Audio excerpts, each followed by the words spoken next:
Wondering why we don't have any free energy? Why we don't have cars running around here on water or soybean oil or any of that? Well, you're about to find out. Evil must be punished.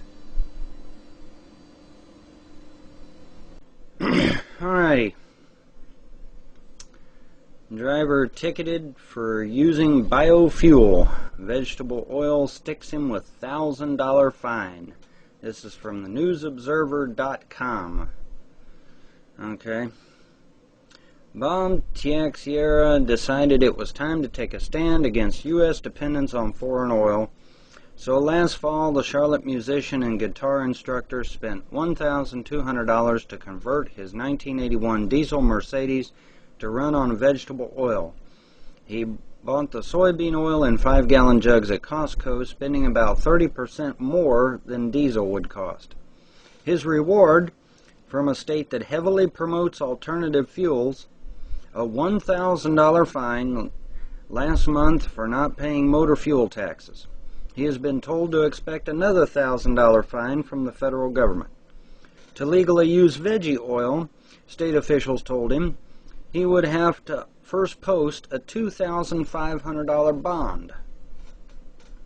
Teixeira is one of a growing number of fuel-it-yourselfers, backyard brewers who recycle restaurant grease or make moonshine for their car tanks.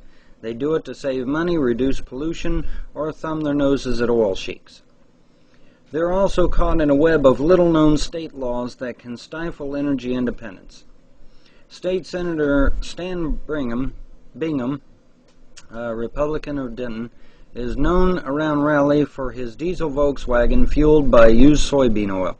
The car sports a Goodbye OPEC sign. If somebody was going to go to this much trouble to drive around in a car that uses soybean oil, they ought to be exempt from state taxes, he said. The State Department of Revenue, which fined Teixeira, has asked legislators to waive the $2,500 bond for small fuel users. The department also told Teixeira, after the Observer asked about his case this week, that it will compromise on his fine. But officials say they'll keep pursuing taxes on all fuels used in highway vehicles. With its 29.9-cent a gallon gas tax, the state collects $1.2 billion each year to pay for road construction. With the high cost of fuel right now, the department does recognize that a lot of people are looking for relief, said Reggie Little, Assistant Director of the Motor Fuel Taxes Division. Motor Fuel Taxes Division. I didn't even know we had a division like that. We're not here to hurt the small guy. We're just trying to make sure that the playing field is level. And it goes on from there. Now you say, well, that's just one case. Okay, fine. Here's another one.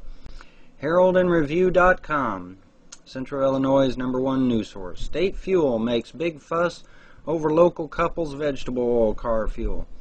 Decatur, by Huey Freeman, H&R staff writer. Decatur. David and Eileen Wetzel don't get going in the early morning quite as early as they used to. So David Wetzel, 79, was surprised to hear a knock on his door at their East Side home while he was still getting dressed. 2 men in suits were standing on his porch. They showed me their badges, and they said they were from the Illinois Department of Revenue, Wetzel said.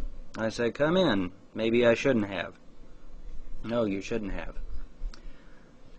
Gary May introduced himself as a special agent. The other man, John Egan, was introduced as his colleague. May gave the Wetzels his card, stating that he is a senior agent in the Bureau of Criminal Investigations, folks. He's a criminal. I was afraid, Eileen Wetzel said. I came out of the bathroom. I thought, good God, we paid our taxes. The check didn't bounce, did it?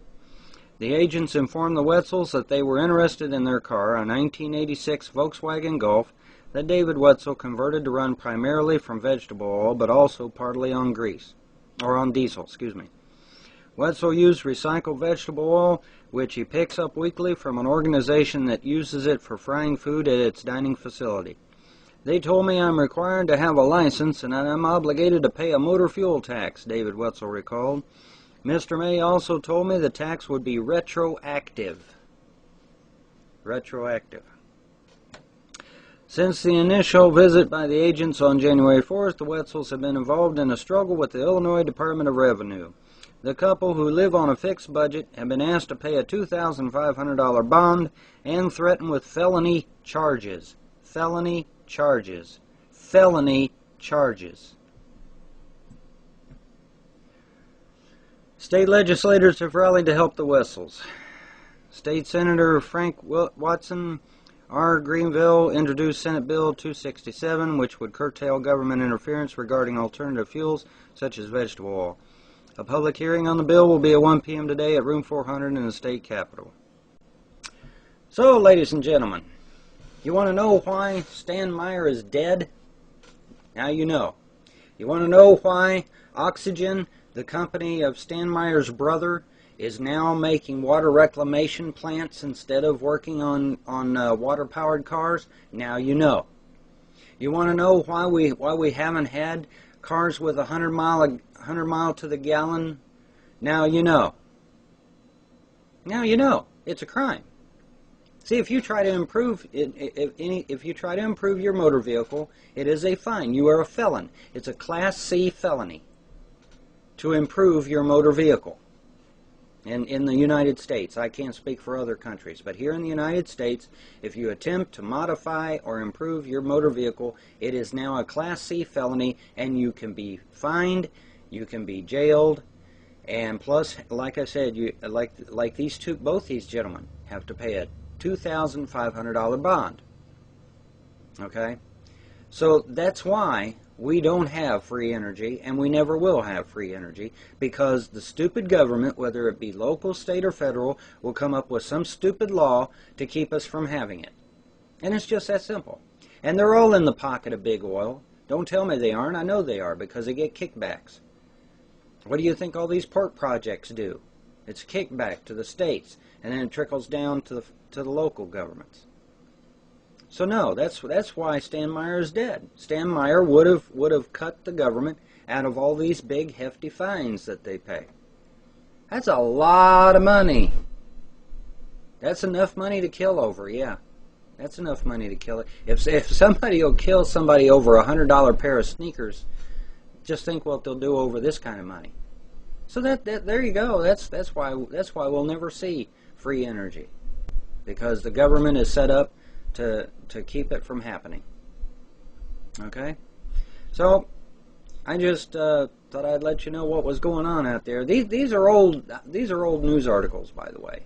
One is in May and one is in June, so they're old articles. So you can bet that there are plenty more articles just like these out there in the news. I didn't take the time to look for them. These two were plenty enough, but I'm sure there's others out there. But there you go, man. That's why we'll never have it. That's it in a nutshell.